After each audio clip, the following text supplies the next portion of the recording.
Wrestling Audio Revolution presents The Run-In Show with your hosts, Commissioner Shan Cunningham and Shotgun Shan.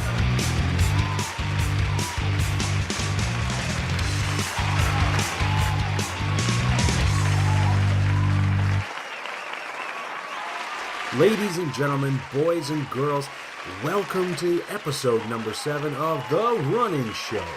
That's right, we've made it to 7, lucky number 7, and really, it's lucky unless you're drawn in the Royal Rumble. I would say drawing 7 is not as bad as drawing 1, but you don't necessarily want to be number 7 at the Royal Rumble. But for this show, number 7 is an achievement. We're excited to be here. But before I go any further, I really have to take this opportunity to introduce my co-host, the man behind the magic, the brains of the operation. He is the most respected man in wrestling journalism, and he's a guy that would never get booed if he came in at number 30. Ladies and gentlemen, help me to welcome the Commissioner, Shan Cunningham. Hey, Sean. How are you, sir? Good, man. We were just chatting before we started the show. How many hours did you say they put out of programming over 4 days? Well, I think if we count just live events, you eliminate the pre-shows from the idea, right? The number was 11 hours of live programming over 4 days. Good God, and you said you watched it all. I have seen it all. And you know what? I'm pretty sure when we did the recount, I watched it all too. That's not a good sign. No. Something went wrong somewhere if I was watching that much continuous wrestling. But yeah, I don't think we have a lot of complaints to make about it. And we haven't seen you since the January New Year's show. What a great show that was. And, just before we go too far, I really have to give a shout out to James Honkus Murray, our lifestyle correspondent. Wonderful guy, did a great job on the pre-show, couldn't have been happier. Unfortunately, the fella, he's in his 70s, decides to do a little bit of crowd surfing in the after party and falls and breaks his hip. Of course. It was sad. It was terrible. And the sad thing too is that I was checking in with James just to make sure that he was okay. And I said, James, are you going to be all right? And he said, well, they're giving me an artificial hip. And I said, well, that's not good, James. And he's being the positive guy that he is. He says, no, it'll just put a little more Elvis in my pelvis. There you go. I don't know what that means, but he seemed happy about it for some reason. So good for James. I think we should have him back, soon anyway. By the next show, I think we may have James Honkus back on the air. I mean, we're really only covering 4 days worth of WWE programming here, but it's pretty stacked. I think chronologically is the only way that's going to make this work. Which would mean we would start off with NXT Takeover San Antonio. What were you thinking before the show started on this, Sean? I mean, there were really 3 big matches on this show. There was the women's title match, the Fatal 4-Way. There was the NXT Tag title match between Authors of Pain and DIY. And there was Bobby Roode versus Shinsuke Nakamura. Now, we'll get into what happened in those matches in a few moments. But what was your feeling going into the show? Did you feel this was going to be a significant show, or was this just a filler show before they moved on to something bigger? I got the sense just because the build was so lackluster, I wasn't sure. Like, I always try to go into these takeover shows with the logic that somebody is moving up after. Yeah. So that's the immediate logic. So you always went in with that optimism of something big is going to change. But watching the build over the few weeks of the show, this build was very good. Yeah, exactly. And in fact, week to week, I couldn't remember what I'd seen as far as this went. It wasn't one of those builds where there were a lot of sort of key spikes as far as the events go, where you go, oh yeah, I remember when that happened. Other than the 4-way that Bobby Roode won to become the primary number 1 contender, there wasn't an awful lot of build in here, and so I was surprised by the results. But we'll get to that in a moment. On the undercard, there were a couple matches. Eric Young versus Ty Dillinger, which I thought, I'm a huge Ty Dillinger fan. You know how much I like Ty, and we'll get into that a little later because we did see him twice over the weekend. A big Ty Dillinger fan. What did you think about Eric Young going over Ty Dillinger? Looking back on it now versus what I thought going into it or coming out of that match, it makes sense now, but it didn't make sense to me when I watched it initially before watching the Rumble. Yeah. So you think Ty is on his way up soon?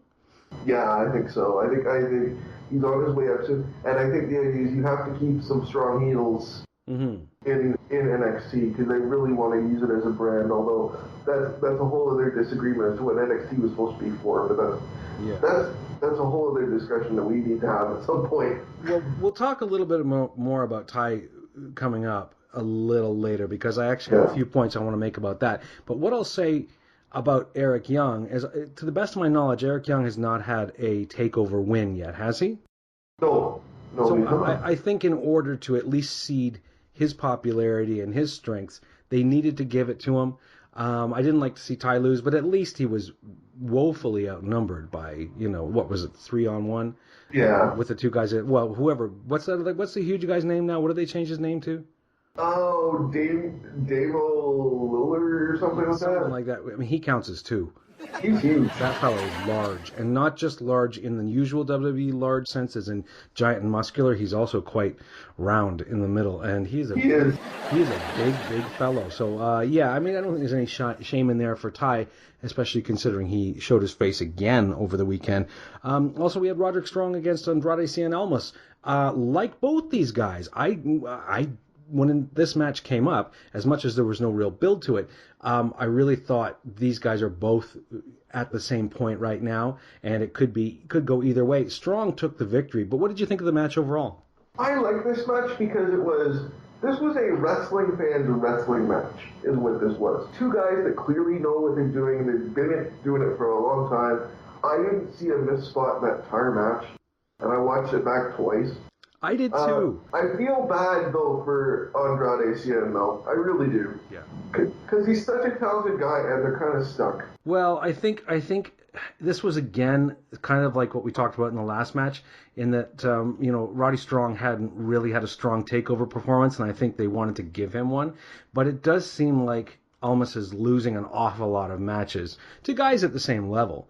But I don't know. If you watched any of the shows over Christmas, I wouldn't say that Oni Lorcan on the Australia or Japanese tour was on the same level as Almas. You're right. I forgot about Oni. And no offense to Oni, but you're right. He's not there yet. No. So yeah, they do seem to be fumbling a little bit with him. The thing is that the character, he's good enough in the ring, and the character seems cocky and strong enough that he can probably weather this for a while. But they are going to have to make him a top strong heel soon, or they're not going to have anything to do with him in the future. And we do know that there is a bit of a clear out going on. We'll get into that in a moment within NXT, so those spots may be open. But yeah, Roddy Strong takes the clean victory there, and a great match overall. That was my match of the night, surprisingly. Yeah, that was a good match. Going in, I didn't know they were going to give them the kind of latitude they did, but they both showed what they were all about. Another match we need to talk about, the NXT Women's Title. Nikki Cross against Billie Kay against Peyton Royce against Asuka. Now, I was really surprised by the finish of this match. Yeah. Because I had already had Asuka moving up, and I thought you could do something really neat where Asuka loses the title but never gets pinned. Mm-hmm. And you can take her up to the main roster, say she went to NXT and never got pinned. That would have been the safe way to do it. It certainly would have been. Where now and I still think that's probably on the table. Where do you think she's going to land when she moves up to the main roster? She needs to go to Raw.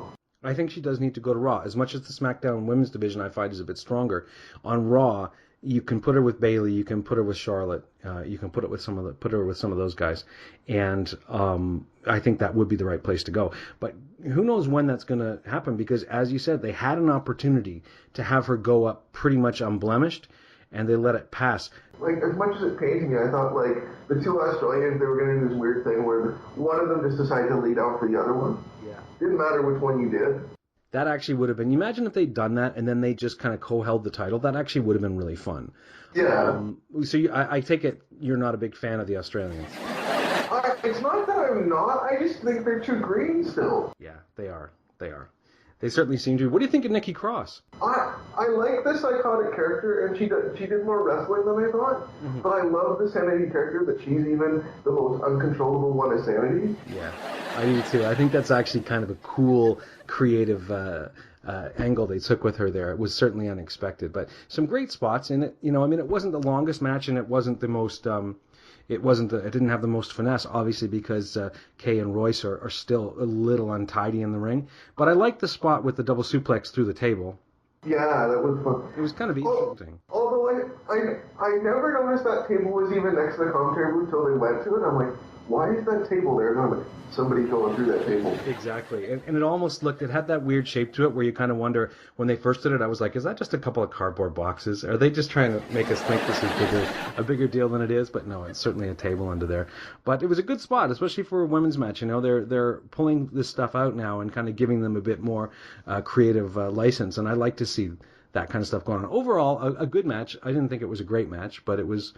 I think Nikki Cross and Asuka are probably going to put on a great match together in a singles match at some point, and I'd like to see that. Yeah. Well, and I think they're going to do something with Ember Moon and Asuka, too. I think that was the next tease, was Ember Moon. Yeah, but do you think Ember's ready? Because Ember's great in the ring.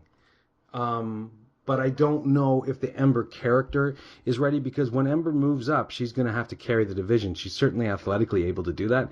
I don't think the character's ready. They haven't built enough character with her at all. I think they'd be better to have Asuka and Nikki Cross. Have Nikki Cross beat Asuka, and then have Ember kind of do a long build with Nikki Cross and then get the title. I would like to see that. Well, that would make more sense, but I think Asuka's got to move up soon, because I think that Raw women's division got thin by one or two anyway. Yeah, it did. And it's getting a little stale, because they just don't quite have the same depth. They certainly have, I would say, 2 or 3 of the best women's wrestlers on Raw. There just doesn't seem to be a lot of women wrestlers on Raw, so you're not getting the programs that are quite as deep. But yeah, let's hope that she moves up. Another match we need to talk about, the NXT Tag Title. DIY against the Authors of Pain. DIY having their first takeover title defense, and I did not see this coming. I mean, I guess I should have predicted it somewhat, but I really thought DIY was going to retain. But of course, Authors of Pain take the NXT tag titles. What did you think going in, Sean? I kind of was like, okay, I look at these two guys and go, do I like them? Not really. I like Ellering with them, but they're these big monster guys. And NXT has kind of been known for, with a couple of exceptions, a lot of physically smaller guys. Yeah. And Authors of Pain just looked too big to get beat, and that's the story they did. Now, I'm hoping that this is a build towards DIY having to pull themselves back up and overcome the giants, because I don't think Authors of Pain are ready to lead the tag division in NXT. I don't really know much about the characters. They're just big guys. They're certainly powerful, but I don't see an awful lot in them as far as finesse goes at this point. So I do hope that the only reason they did that was to give DIY another underdog push, because that's what they're so good at. Because the previous underdog push was awesome. Yeah, it was awesome, and maybe they're just trying to capture that again. I don't know. Although I do think with some of the issues that have gone on in NXT over the last couple of months, I almost wonder if the original plan was DIY was supposed to go up, and that TM61 was supposed to get the underdog push with Authors of Pain, but now that can't happen, unfortunately. Exactly, yeah. So I guess we'll have to see, but good match. I thought it was a really good match. It was almost my match of the night, very close. And most of that was because of DIY. Authors of Pain, suitable opponents. But DIY was a lot of fun. I'm a big fan of both of those guys. And I think Ciampa, I give him credit. He's a bald dude with a beard, which is in high supply now in WWE, and still manages to kind of distinguish himself as his own character. Because they'll freaking kick your head off. Yeah, he seems vicious, doesn't he? And I love Johnny. I'm huge Johnny. fan. Yeah. Two really good wrestlers, and I'm happy to see them having success. And hopefully, when and if they do go up, probably to the cruiserweight division, they'll have even more. So I think that's the long-term plan for those two guys. That's true. I'd like them to populate the cruiserweight division enough that they could actually have cruiserweight tag matches, because I think a solid cruiserweight tag division would be really fun. It would. So let's keep that in mind when these guys move up. And then we have to move on to the main event of the evening, which was a little bit of a shocker. I kind of called it, but I didn't really believe it. Bobby Roode defeating Shinsuke Nakamura for the NXT title. What did you think going in, Sean? Did you see that Roode was going to get a clean pin over Nakamura? No, I didn't think it was going to be a clean win, but I kind of had the vibe. I think they look at Nakamura and go like, okay, we don't know how much time this guy's going to be healthy. I didn't realize he's already 37 years old. I'm like, you don't have that kind of time left. You better hurry and get your money out of this guy, and that's probably what they need to do. And so you think, I would say it's a pretty safe bet that he's going to be at WrestleMania. Do you feel that way too? I feel that way too. I just don't know where his match is. Yeah. I've been trying to figure that out since Saturday, and I can't place his match. Well, there are a few guys still open. We'll get to that when we talk about the post Rumble wrap up. Kind of got a few guys that are still open without a big feud, so who knows where they're going to go with that. But great. I actually really liked this match. It wasn't one of my favorite Nakamura matches, but I liked the ending. I liked the fact that Nakamura suffered the knee injury and just kept fighting back, trying to stay in the match despite all the punishment that was being dealt to his knee, and eventually just stumbled into Bobby Roode's finisher. Not a big fan of Bobby Roode using that DDT. No, they have to give him a better finisher, but it seems so generic now, and no offense to Edge, who, I mean, really used that DDT to great effect, but it seems, it's like the spear now. It's kind of a little bit generic. Yeah. No, hopefully they come up with a better finisher for him soon. Oh, and did anybody else notice that Bobby Roode is slowly morphing into 1980s Ric Flair? You know what? I can see it now. I didn't notice before, but yeah, he's doing a fantastic job. I mean, Bobby's just kind of blossomed, right? Yeah. And I heard on an interview prior to NXT, I found an interview online that said that gimmick was never even meant to be his. It was cued for somebody else, and that person backed out, I guess, and Bobby ended up with the song and everything. Good Lord. Well, that was pay dirt for him, because that song and entrance made him before he even stepped in the ring. I almost think this song is more over than anything else. I do too. And the whole glorious tagline. It's just, but good for Bobby, because I like to see it. Nice Peterborough guy, and so I'm a big Bobby Roode fan. He's a local boy to me where I live anyway, and nice to see him doing so well. I'm assuming he keeps the belt because Nakamura will be moving up. And then it kind of opens up the landscape of NXT with Nakamura gone, Bobby Roode at the top, Samoa Joe moving on, which we'll talk about in a few minutes. Yeah. Ty Dillinger possibly moving on, but I would assume he's going to do a feud with Bobby before he goes. Yeah, maybe they rekindle that feud again and give Ty a win. Because can you imagine how thin NXT would be with all those guys gone, with nobody else quite ready to move into their spots? I mean, Ty's... Well, I think you have Roderick and Almas, and they're going to be there for a while, too. Eric Young, probably, but you need a babyface, which you don't have. Yeah, you need a good, strong babyface. That's why babyface did. That's why I'm thinking Ty's going to stick around for at least a little while. They may have been testing the waters with him, but it might be too early, especially if Knox coming up right now, or at least on the heels of Samoa Joe. I don't think Ty would have an awful lot of room for a spotlight if he get overshadowed by those two. So, but anyway, Bobby Roode is the NXT champion. I would assume this is the dawning of a new age for them with Nakamura moving out, and I'm looking forward to see what happens next. I always like NXT, even if the shows are a little thin on talent. And I look forward to seeing what happens next. The booking's always tighter on NXT, which I enjoy so much. Well, I mean, it's like the old style of booking back when when WWE only had four big pay-per-view shows a year. It really built slowly, and you got that kind of, you really got to appreciate and savor the build, and it was weeks and weeks and weeks and weeks. Now it's like 3 weeks before the next show, so nothing really is going to happen. Not even. They're doing Elimination Chamber. They did SmackDown on Tuesday. Elimination Chamber is not this coming Sunday, the Sunday following. I am not joking. Less than 2 weeks until the... Less than 2 weeks.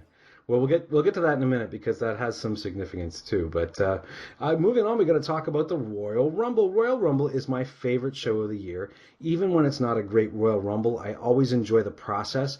I enjoy watching and waiting for the surprises, and I'm not always a big fan of the nostalgia entrance, although I know some people are. For me, I tend to think it's just a throwaway, but I do like when someone shows up when they're not expected, and we had a bit of that this year, and we'll get to it in just a minute. But on the undercard, there were a few matches that I think we need to talk about. Number one, Gallows and Anderson finally won the tag titles, taking them from the recent champions, Cesaro and Sheamus. Cesaro and Sheamus haven't had it for very long. I really wasn't expecting them to drop it. Were you surprised by the outcome of that match? I am, only because I don't know what they're doing with Cesaro and Sheamus, because they're kind of teasing a split and then not teasing a split. But they've made the minute they were kind of, they're still doing Cesaro as a babyface, Sheamus as a heel, but they're slowly morphing Sheamus to a babyface too.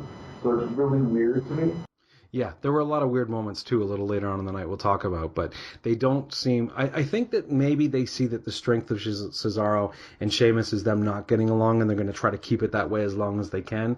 I think one of those guys has only will only be moving up after this, and another one of them is going to be moving down, and I think you know which one I'm talking about. Yeah. Cesaro, his star, despite all the missed starts and all the failed pushes that they gave him, his star has not dropped. He still gets a great reaction from the fans, and he's a deeply respected guy. So I think Cesaro is going places regardless. I just don't know where those are. Well, the thing is, I know that he has allies at the top of the card, let's say, too. Yeah. There's a lot of eyes on him, you know, from the upper echelon. So let's hope that they can give him a little push. And I'm hoping by this point that McMahon has kind of come around to what Sheamus has to offer.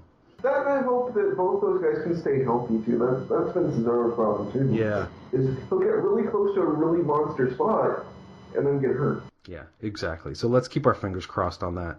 Also on the card, Bayley and Charlotte. Raw women's title match. I really didn't feel like Bayley was going to win it tonight, simply because I think they're going to build this Bayley story up to a WrestleMania win over Charlotte. Good match, but what did you think? Did you feel like Bayley had a chance going into this? Bayley had a chance, but I agree with you. I think they're doing their best. The other thing that when you talk about is they're really hyping the fact that Charlotte has yet to lose a singles match on a WWE pay-per-view or special event, as it were. Yeah. I think the number is 15-0 now. I believe which is crazy to think about. So when she finally does lose, whether it be at Mania, which I imagine it will be, or down the road, even if you want to go that route, it will have so much more meaning. Yeah, exactly. And I don't think it hurts Bayley to have a long, slow build to WrestleMania with her having several frustrated attempts to take the title and having to struggle with Charlotte, because I think it only builds the Bayley character. I think they're starting to see the value in what they had with the Daniel Bryan story, and I think replicating that with a character like Bayley, who's so likable and so over, I think it will probably be gold for them in the long run. Yeah, absolutely. Another match here, no DQ match for the WWE Universal title. Roman Reigns versus Kevin Owens with little Chris Jericho hanging above the ring. I had a really bad feeling in my stomach that Roman Reigns was going to take the belt, and I was quite thrilled to see that Kevin Owens kept it. And it was a pretty decent match. What did you think of this match, Sean? I liked it more than I thought I would. I had the same dread that you did. It's like they're going to put it on Roman, they're going to do a bunch of stuff. And they didn't do a lot of it. It reminded me a lot of a hardcore match, but not like the stupid comedy hardcore matches. It reminded me a lot more of like a very ECW style match. Especially when he did the Pyramid of Chairs. That made me uneasy for quite a while. I can remember watching it and I'm like, oh, because landing on a table is a flat surface, you know you're going to hit it, and you can probably, judge where you're going to land. Seeing him go into that stack of chairs, I was just like, how many pieces of metal are sticking straight up when he's landing on this, Yeah. So thank goodness nobody got too badly hurt in that. But crazy match, and Owens retains. Somehow with Jericho's help again. Exactly. Well, and Braun Strowman. And Braun Strowman, of course, makes his appearance and takes out Roman, leading to the end. So I assumed when that happened that Roman's program was going to be with Strowman at WrestleMania, but we're hearing something else. And we saw several other things too. Yeah, so we'll talk about that in a moment. But so it's very very interesting to see where they're going to go with that. But it was, so I mean, they came, my thought going in was run Roman as the US champion and gotten a fairly decent reaction out of him.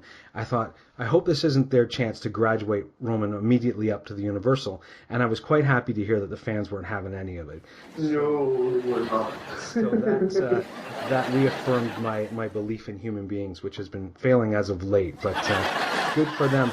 And then we also had another, which I thought was quite strong match, the WWE title match with John Cena against AJ Styles. Not the first time these guys have fought, not necessarily the best match. I don't know, a lot of people are raving about that match as like a 4-star match, a 4.5-star match, and AJ looking like a god and getting an amazing match in Cena like nobody can, so I don't know. By any other standards, it would be a great match. I just think that they have put on some better ones, but this one was awfully darn close. I especially liked the last couple of minutes, the back and forth with all the finishers. I thought they did a great job. And Cena goes over, gets his 16th title. Is that what it was? Yes. And AJ still, I think, looked very strong. And they didn't bury AJ in this process at all. No, they didn't, and that's good. And I would assume, and we'll get to this in a moment, but I would assume it's a very short stay with that title for John Cena. It was more ceremonial than anything. It's a bit of a shame that AJ had to drop it just for the sake of the ceremony, but I guess we'll see where it goes. It's a means to an end, I think. Yeah, as long as AJ ends up in a good place, I'll be happy.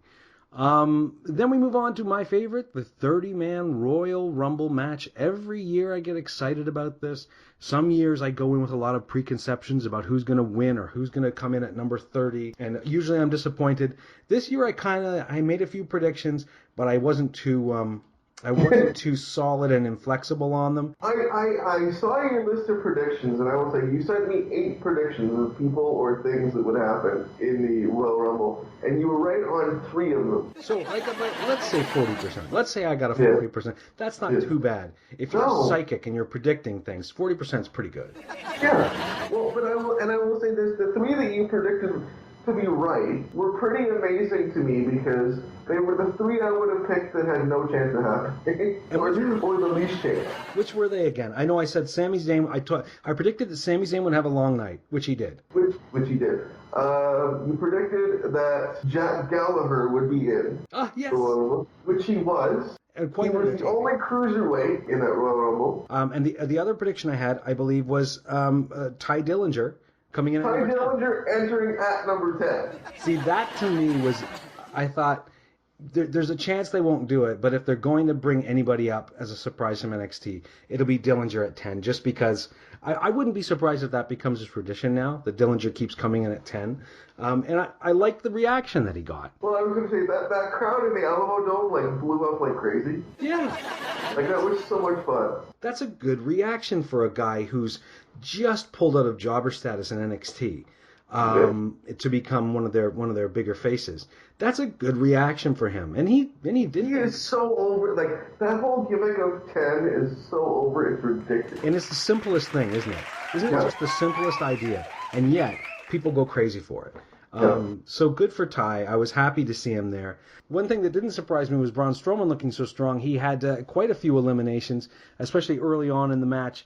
And they paired him off against Big Show and pretty much every big guy they could bring in. It seemed like every couple minutes there was a big guy coming in. And I think they kept Strowman strong, but another person that got to look strong at Strowman's expense was Baron Corbin. Didn't see Corbin's performance being as strong as it was. He did quite well that night and eliminated Strowman as well, with some help from, I believe at that point we had Sammy, Dean Ambrose, and Dillinger all taking shots at Strowman. Yeah, I think so. They did the job of making stars, making people that didn't look viable going into the match look viable coming out of the match. That was one of the positives coming out of the night in San Antonio. Yeah, I think that that really was a positive. There were some guys who came out looking a lot better than you would have expected. Good to see Sammy have the long night. I mean, I had predicted it, but I thought Sammy really needs to start establishing himself as a rugged dude that can kind of hang for a while. So good there. There were some people that didn't look so good. I have to say, and it's no disrespect, and I hope that they don't get any death threats over this, Taker looked pretty awful in that match. Yeah, no, Taker looked like he was having difficulty walking. Well, I know that he had hip surgery back in the fall, and I thought, man, why is a guy who's having hip surgery competing already in the Royal Rumble of all things, where you have to get tossed around? Well, they did a good job of physically protecting him, though. Yeah, they did. For the time that he was in there. They did. He looked like he's at the end, and I want. And we keep saying this, and it doesn't end up happening. So, I don't want to even say it anymore. No, and I agree with you. But I mean, I'll say one thing I will say that I've said before. My concern is not, that I just hate Taker and want him gone. My concern is that he had a legacy that is dwindling, and you really want to get out when you're Shawn Michaels. You don't want to get out when you're Ric Flair. No. So I really hope that this is his last WrestleMania, or at least that whatever he was suffering with, he's able to alleviate some of that pain. Looks like he's going to be feuding with Roman. Roman put him out over the top rope, and there was a long stare down. I've heard the rumblings of Roman versus Taker. Now, Roman Reigns came in at number 30. And got booed out of the building. And they had to learn from the experience that they've had that Roman Reigns is going to get booed if he comes in at the absolute last spot for people to have their holdout entry. I was hoping for Samoa Joe. I was hoping for Nakamura. I was hoping for somebody. And we got Roman Reigns. So do you think WWE did this because they're kind of hoping to build a heel reaction, particularly if he's going against Taker, where you know he's going to get booed out of the building? He's going to get booed anyway. Here's the thing. There was a video posted the next day. I don't know how somebody got a hold of this, but it was people's reactions to Roman coming out at 30. And every single one that you saw was people openly pissed off. Like swearing at their televisions, and I'm just like, why are you trolling your own fans? Like, this is what was written. I give your brother Luke Forrest credit for posting this stuff. Literally, it was people being pissed off. Well, they had to have known that he was going to get that reaction now because, I mean, he's been booed out of the building at the Royal Rumble before, so they had to know it was coming. My thought is, if this Taker match is going forward, they are going to have to book Roman as a heel, because there's no way the fans are going to cheer Roman over Taker. The question becomes more so is, what do you do with Roman after the Taker match? Well, if he's a heel, you make him a super strong heel, and I think he'll be a super strong heel, particularly because people will hate him so much. You don't have a lot of people that get where you get real hatred poured on him, and I think the fans will absolutely hate him. But I also worry too that he'll eventually get what Luke and I have jokingly called over the years X-Pac heat, which is the heat that they just don't want to see you anymore when they turn heel. I mean, I hope that doesn't happen, but then again, this is maybe a learning process for WWE because they fumbled him all the way along. So I guess we'll see what happens with Roman. Goldberg and Lesnar have a big run-in during the Rumble. That wasn't a big surprise. Lesnar tossing people right and left. I was sad to see Dean Ambrose and Dolph Ziggler thrown away like little bits of garbage. Like so much garbage over the top rope. Yes. We actually got a message that said that. Yeah, exactly. But, it was sad to see that. But then again, they needed Brock to look strong. Goldberg comes in, and again, with the spear and the manhandling, treats Lesnar like a baby. Goldberg actually gets put out by Taker. Here's my concern, Sean. They're talking about Goldberg and Kevin Owens for the Fastlane pay-per-view WrestleMania, with Goldberg winning from Owens. Thus far, we have not seen Goldberg do anything. We've seen a couple of spears, we've seen a jackhammer, and mostly we've seen him falling around. I am really scared about what that means for Kevin Owens. But here's the question, though. They've already done to skip ahead a little bit, because we have to, moment, that Brock Lesnar has challenged Goldberg for Mania. So you're going to throw away your world title match on two guys, one whom it'll be guaranteed his last match with Goldberg, and another guy who is going to be wrestling part-time again. They don't want to do another part-time Lesnar champion. No. So it seems like a waste. You don't need it for starters. Goldberg and Lesnar's going to sell without a title. The title doesn't. But the other argument that I've heard too is Goldberg and Lesnar's going on last. Well, it can go on last all it wants to, but they don't need to put a title on him. The other option here is that they are not going to put it on Goldberg, and that Lesnar's going to come out to cost Goldberg the match, and then that makes more sense. I don't know who Owens fights then, but it doesn't really matter. Jericho. Yeah, I would like to see him against Jericho, but we see where it goes. So anyway, at the end of all this chicanery, Randy Orton wins the Royal Rumble. Randy Orton in 2017. Literally out of nowhere. Like, I didn't see that coming. Out of nowhere, not only within the context of the match, but within the context of creative, Randy Orton did not seem to be in any position to be in a main event at WrestleMania. And now he is going to be fighting for the title. And the talk is that Bray Wyatt is going to win the title at the Elimination Chamber. The one thing about this that I like is Bray Wyatt gets to be in a main event, or a co-main event, obviously, which has been a long time coming. But I don't know what the payoff is if the plan is for Orton to win, because Orton is I think Orton has run out of creative juice. And we've talked about this numerous times. You and I, as well as Luke, and even probably Ernest Matthews as well. Orton, great wrestler in the ring, can't cut a promo to save his life. He's uninteresting.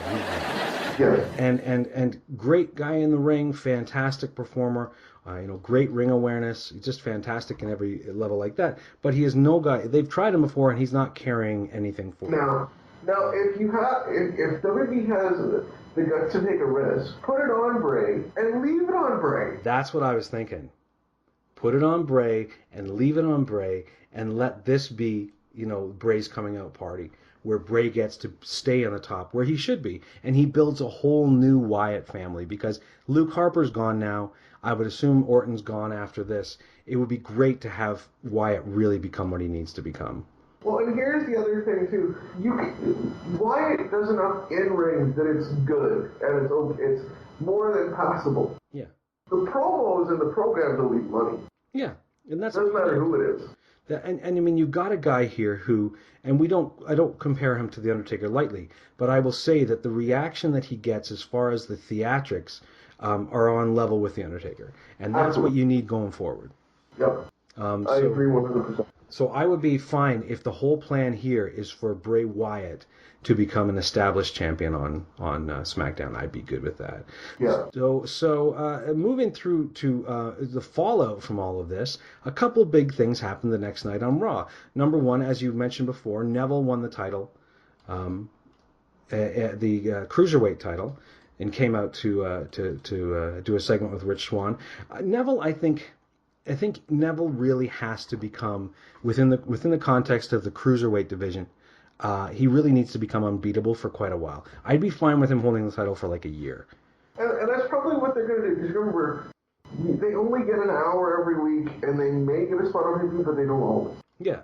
So I think taking Neville and making him the top guy that nobody can beat for at least a year is not going to hurt their product, because I don't think there's anybody that can come up. And Neville's finally found his place. Yeah. He's interesting as a heel. He's really nasty, and his in-ring stuff is as good as always. So, I'm cool with that. I think there's a lot of guys he can run through and a lot of programs he could do over the course of a year. Well, and if you're going to keep floating guys in and out of the program, like you're not going to see them for weeks or months at a time, it's a lot easier to have a year-long run like that. Yeah. So I'm all cool for it. The other big story, and this one was huge, Samoa Joe makes his debut, attacking Seth Rollins. Rollins called out Triple H. Triple H just seemed to be cooperating with him until he said, "Come out and meet your destroyer," which should have sent off the signal, since that's Samoa Joe's theme song title, Destroyer. And Samoa Joe just thrashes Seth in the ring. The next day, they've got an announcement coming out that Seth has a knee injury. I'm assuming this is fake. We're assuming that, but this is like the third or fourth one, so I don't know. Yeah, if this is for real and he's going to miss another WrestleMania, I think Seth should maybe think about transitioning to like a commentator, because or a manager or something where he's a great talker to do it. He is, and he's a fantastic talent all around. So let's hope that this is just a swerve and they're still going. But then what does that mean? Does that mean Triple H and Seth at WrestleMania, or does it mean Samoa Joe and Seth at WrestleMania? Well, we still have to get through Fastlane, which is a ridiculous concept, but it's going to happen. So I think you do Joe and Seth at Fastlane, leading to, if the idea being if Seth gets through Joe, then he gets Triple H. Well, I mean, that's not that much time between now and WrestleMania. So let's see if they can do a decent program. I would assume that Joe stays undefeated, at least against Rollins, and beats him at Fastlane if that's what they do. Well, but then how do you justify getting the match with Triple H then? I think he has to beat Joe. Well, I suppose.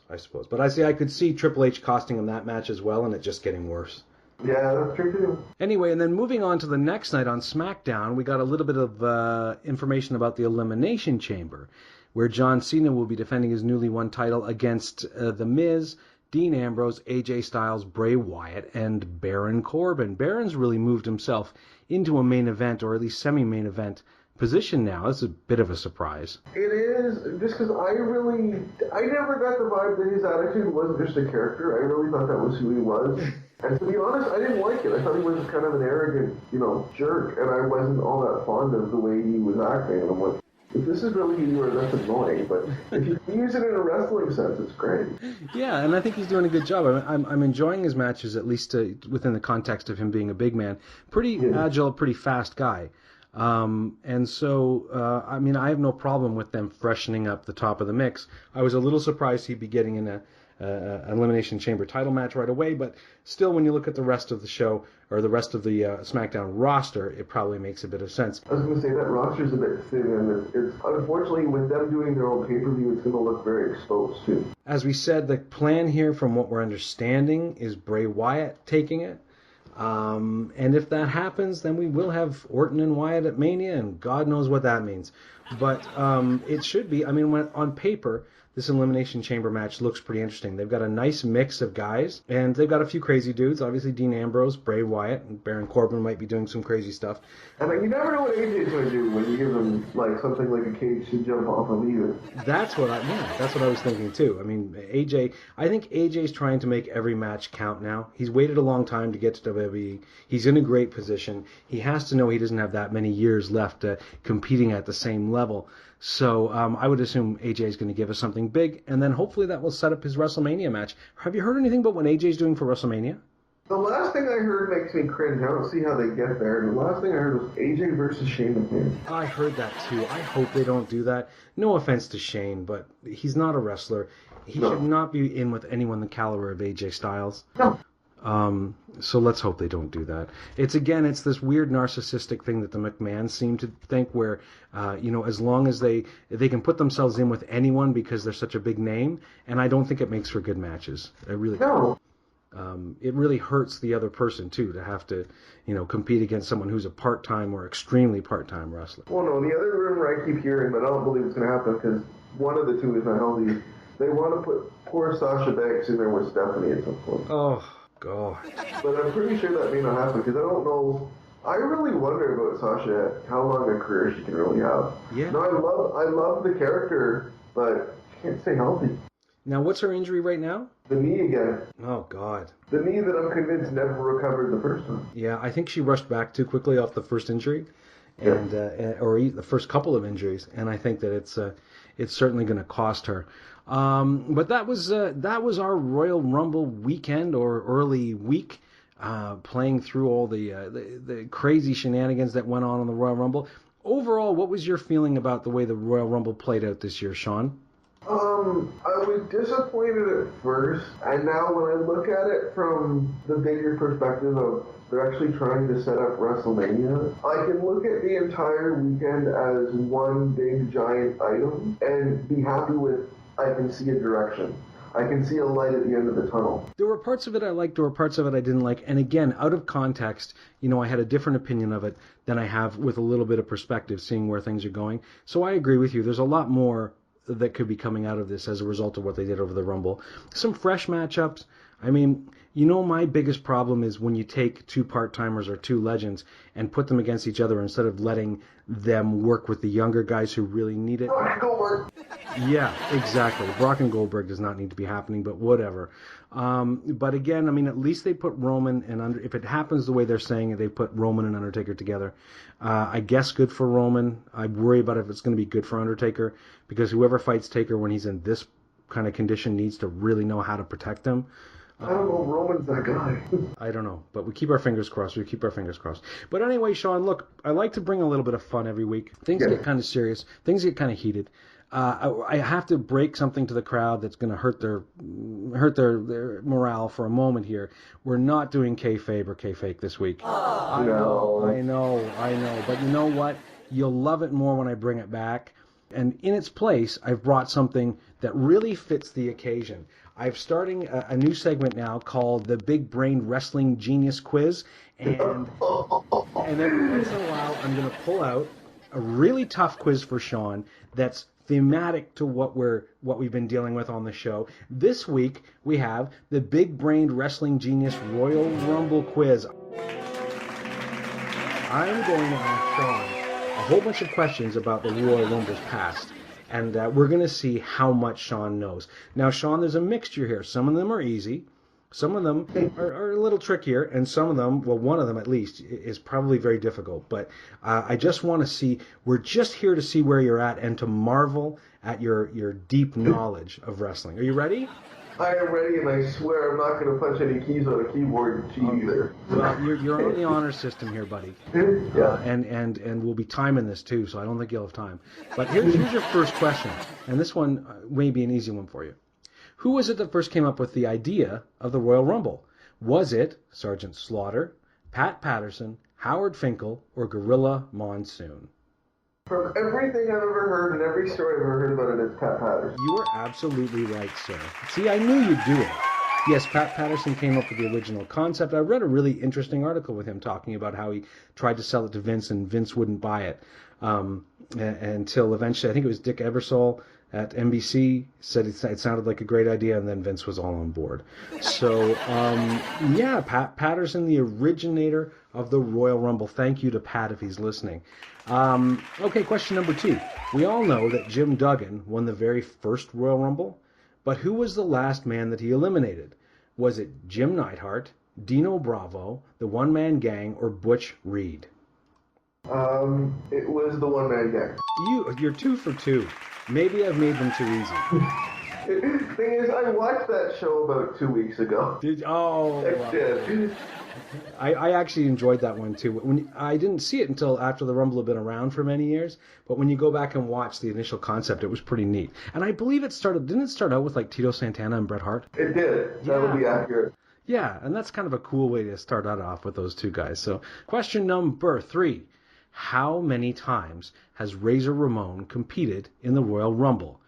1, 4, 0, or 2? I believe the answer to that is 0. Oh man, you're 3 for 3.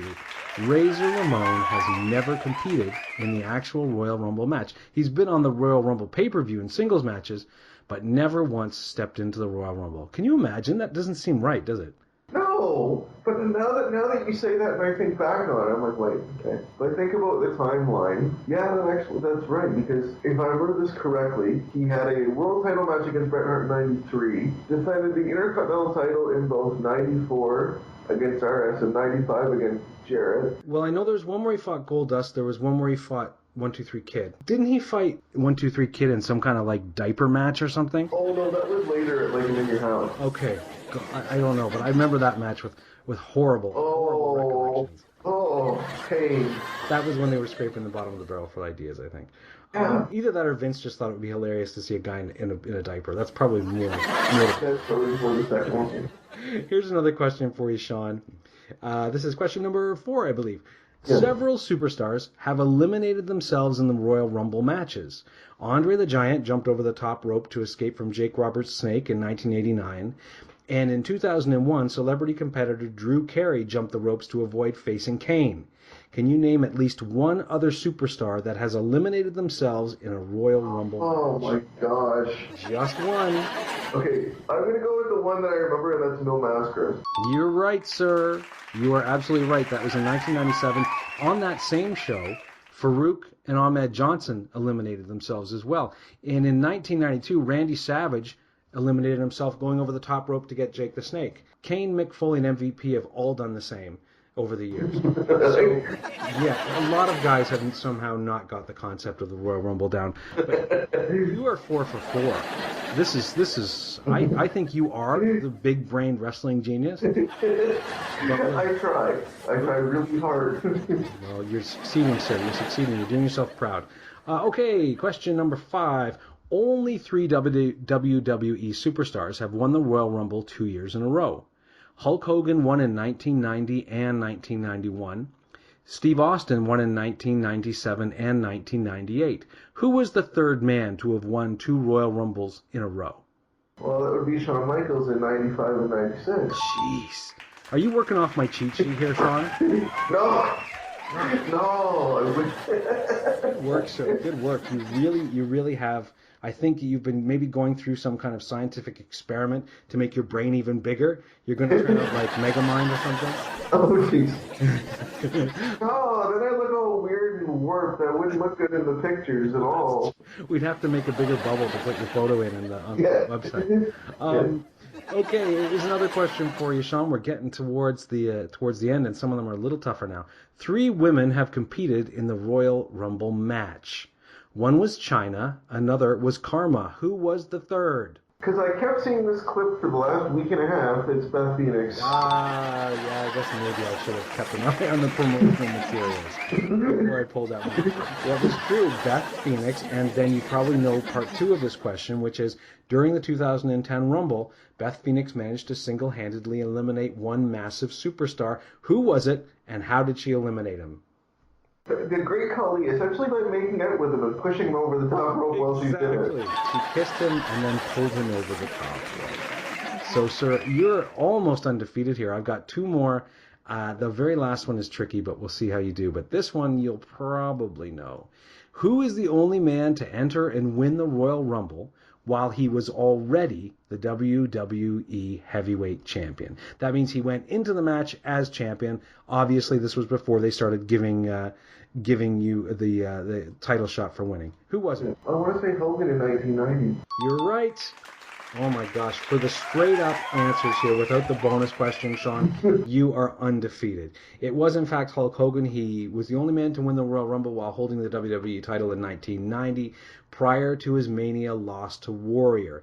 I kind of wonder if they gave him the Rumble as a concession, knowing he was going to lose at Mania. Yeah, I've always wondered that too, but it worked for the bill, because everybody always remembers that moment. We've all seen the clip of it of when it was just Hogan and Warrior left in the ring. Yeah. And I've read many stories since that was the test to see if it would work. Well, it certainly did. And I still remember the Rumble moment, and I remember the WrestleMania moment. So I think they did well. Okay, we got one question left. This is the bonus, Sean, and I won't hold it against you if you don't know the answer. In 1994, WWE ran an untelevised 30-man Royal Rumble at Madison Square Garden. This match featured such top stars as Diesel, Shawn Michaels, Scott Steiner, Bob Backlund, Sergeant Slaughter, Jeff Jarrett, Bret Hart, and the 1-2-3 Kid, among others. Who won this match? Oh, God. It's not one of the names listed. No, I've read things about this match, and I want to say something really odd, like Billy Gunn or something. Oh, I don't know. Is that your final answer? Oh, no, wait. You know, I really don't know, and I'm not going to go deep right now. So you're going to forfeit? You're going to forfeit? I'm going to forfeit the bonus question because I feel... It was actually Owen Hart. He won by eliminating Fatu. Oh, my God. I mean, Owen Hart, yes. Fatu, I don't know why he was at the end, but... So Owen Hart technically won a Royal Rumble. I would love to see it. Of course, it was untelevised. I really hope somewhere in the archives they have that. It's got to be in a vault somewhere. Like, they pulled some weird stuff out of that vault that has no commentary on it. So there's a couple of matches on the network, I think 2 or 3, that are literally, there's film of it, but there's no commentary. So you literally have to watch it. I know there's a Steamboat Savage match, and there's a War Games match from 87. I have no problem with that, you know? I actually kind of like that. It reminds me of going to live events. Yeah, it does. Exactly. It's kind of, you can kind of do your own commentary. That's what we should do, Sean. If they ever put this out, you and I should sit down with, you know, a bowl of chips and some Pepsi. Oh my God, that would be awesome. And we'll do the commentary, and then we should do that. Release the whole thing as our own special mix. That would be awesome. Well, thanks for being a good sport, my friend. I think if we wipe out that almost impossible bonus question, you got straight A's on this exam. So let's get a round of applause for my friend Sean. What a fantastic job you did, sir, and congratulations. I'm going to bring back the Big Brain Wrestling Genius Quiz in the future, because I really think that it's a nice way for the fans to see just how much you do know. Well, here's the thing about the Royal Rumble. Royal Rumble is literally my favorite single match of the year. It's never the best match of the year. I have to preface that. But I literally, I look forward to this match every single year, like a lot of people, and like yourself. Yeah. And it's that one thing that I know every year that I'm going to get, that I get really hyped up for, so that if they ever decide to not do it, I'll be really upset. Yeah, I can't imagine that they would ever abandon it, at least not while the WWE is still prosperous and doing, you know, as many shows as it does. Because, again, as you said, it's my favorite match of the year, too, regardless of how good it is. I don't mind sitting just to see the different combinations of guys come in and to see, you know, the different moments. There were a lot of great moments in this year's Royal Rumble. I will give that to them. I wasn't necessarily thrilled with the ending, but it wasn't the worst ending of all time. Roman Reigns. I think that they really did establish, as we said, a lot of guys came out of this weekend looking like a big deal. Bobby Roode at NXT came out looking like a big deal. Braun Strowman, Baron Corbin, Ty Dillinger ended up coming out like a big deal. Sami Zayn, who's struggled and I've been worried about, came out looking like a big deal. Who I'm convinced is now getting a U.S. title match with Jericho at some point in the near future, too. That would be a good match for WrestleMania. Oh, no, I guess Jericho will probably be fighting Owens. But it would be nice if maybe Sammy gets it at the next show and gets to take the title. Because I think Sammy would be a good champion. I'm a huge fan, and I really like what they're doing with him, and I like the way that Mick Foley took the time to resurrect him the way he did. It's been a great move for Sammy. So all in all, I'm going to give the Royal Rumble weekend a thumbs up. I don't think you can't give it a thumbs up with all the great things that happened. I'm not sure I'd give it a double thumbs up. I'll give it one thumb up and the other thumb most of the way up, a 1 3/4 thumbs. Yeah, I think I've never seen a weekend, at least in never been a very long time, where the wrestling was actually very solid for what amounted to 4 shows. 4 shows, exactly. I never found a point where I was like, ooh, this is really bad, I can't watch this. Yeah. Even going through SmackDown, I'm like, or I was going to find one in Raw. The weakest thing I could find in Raw, they did like Cass and Enzo versus Rusev and Mahal in an old-style Texas Tornado match. And that was like the weakest thing they did in 4 days. Yeah, so good. And even that was okay. It was okay. It wasn't great. I like Jinder Mahal a lot. I'm not sure I'm buying him at the same level as the other 3 guys, but I guess that's how you build a guy up to be a stronger, upper mid-card guy. So good for them. I'm also glad to see that they're still dedicated to keeping Enzo and Cass together.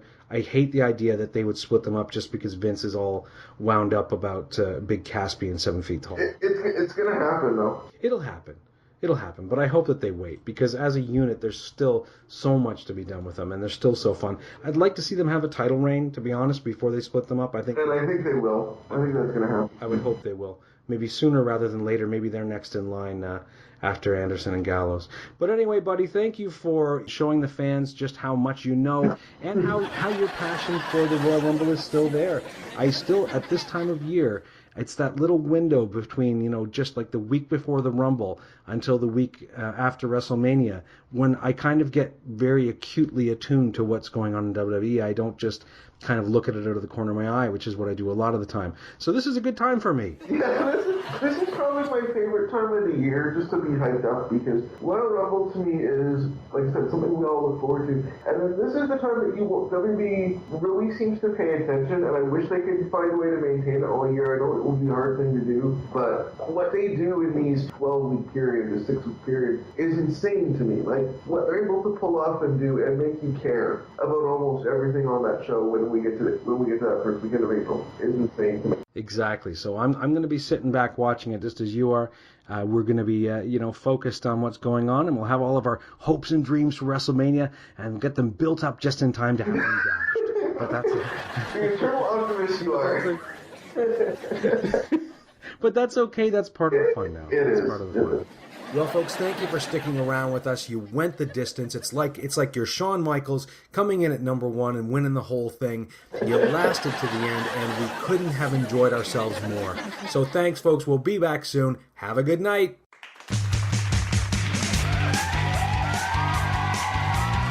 The Run-In Show has been recorded in front of a live, simulated audience. Music by Audionautics.com. This has been a Rush Donahue production.